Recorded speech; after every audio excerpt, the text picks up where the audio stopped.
Hi there, Jeff here from the Wetsuit Centre, talking to you today about the Rip Curl Flash Bomb for 2012, the summer suit. This is the 3-2. We did a bit of a preview on this last year, having not really tried it out or sort of unaware of how it would actually go in terms of winter and warmth and everything like that. Happy to report it's been a really successful selling wetsuit and lots of positive feedback.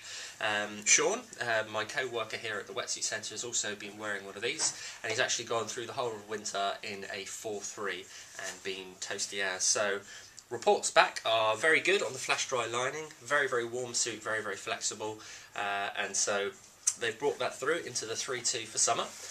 You might be wondering why you'd want to spend that kind of money and be that warm in the summer months. Reason is purely so that you can use this suit longer through the year.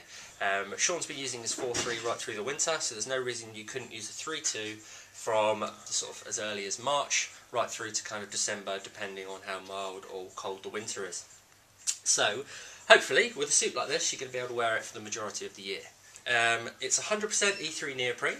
It's the fundamental thing about this suit which makes it very flexible. The E3 neoprene is Rip Curl's most flexible neoprene, and you can see that demonstrated when I pull the suit.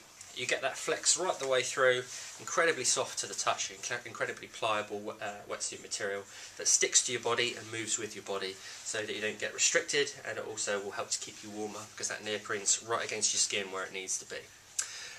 Moving on to the seams. The seams on this suit are obviously completely sealed. They use the liquid taping on the outside of the suit, so that's basically like this rubber material goes over the seams and seals them off completely so no water can get in through the suit. And on the inside they use what they call E3 taping, which when we turn the suit inside out I'll be able to demonstrate a bit better, but basically that goes over the seams. The reason they haven't liquid taped it on the inside is because it's a little bit of overkill really, basically, which affects the flexibility of the suit. So by using the taping inside, it's nice and flat against your skin and it doesn't compromise on flex, but still no water's going to get in through the seams, so it's definitely a better sort of compromise in terms of flexibility. The suit does have smooth skin on it, unlike the E-Bomb. Basically, it's because they want to get a balance between warmth and flexibility. They do use the smooth skin. The smooth skin will protect you from cold winds or wind penetrating the suit. You get that on the front and the back of the suit as well. The chest zip system. Most people will be sort of familiar with the E-Bomb or the Rip Curl chest zip system. Just runs across the chest here, goes over the head. I'll demonstrate that to you in a second. You get the drain holes on the front of the suit, so if any water does come in through the collar, that is directed out of the suit through the drain holes at the front and at the back.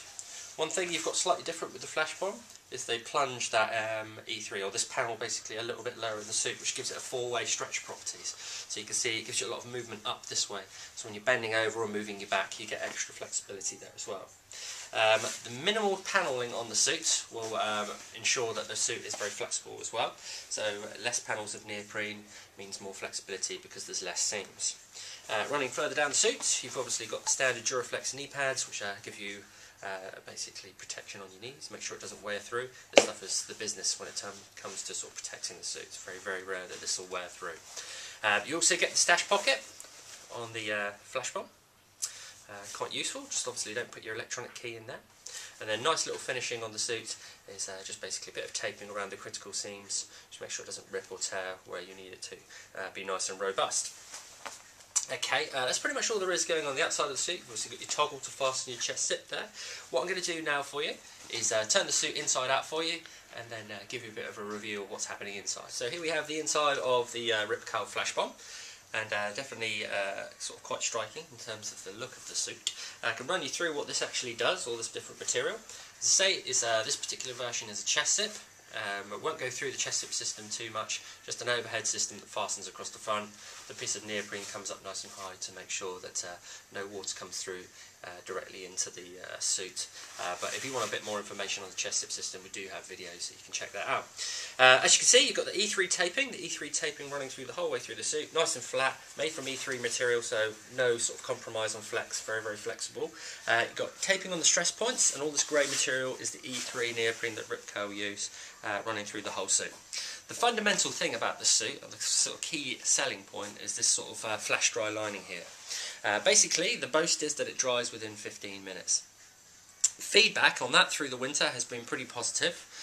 Whether or not it's 15 minutes directly, I don't know. It depends on the environment that you're sort of drying it in. But having tried one of these suits out myself as well, I've got 5.3. It does sort of dry out a lot quicker than your average suit. One thing that is sort of key to remember, that this bit will still be wet, and on the outside of the suit it's still quite as wet. But the actual sort of like Polypro here is actually quite dry. Even when I leave it in my bag, in my wetsuit bag, it sometimes it still comes out pretty dry. And so it's a lot less painful to put on. And so, yeah, definitely a sort of key selling point of the suit, and it does work. The material itself is a Polypro material, and it's back combed. What that does is you get this kind of furry effect, basically. And what that helps do is it draws moisture out of the Polypro into the fibres, which then dry out nice and quickly because there's not much absorption properties there as well.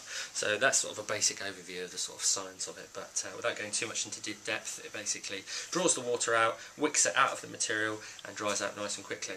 One thing it also does as well, it's very soft on the skin, and that sort of furry effect does actually really help to keep you a lot warmer as well. It's purely probably down to the sort of heat retention properties of the Polypro. Seems to work better with that back combing system as well, so it does keep you a lot warmer than the standard sort of like Polypro, in my opinion. That material, this flash dry material, runs right the way through the suit, so you get right from the top right down to the leg as well. And then if we bring around the front, that's the whole way through as well, so you can imagine how that's going to feel when you put it on. Very, very comfy and very, very warm. Might be a little bit of overkill in the real sort of key summer months, but having said that, there's nothing wrong with being a little bit too warm rather than too cold. Depends on your sort of personal preference, but very, very warm material that does a lot to keep your sort of heat inside the suit. So that's pretty much everything going on with the flash dry. 3.2 summer wetsuit for 2012. Really good seller over the winter months and lots of positive feedback. So it's a surefire winner for a summer suit, should it be your choice.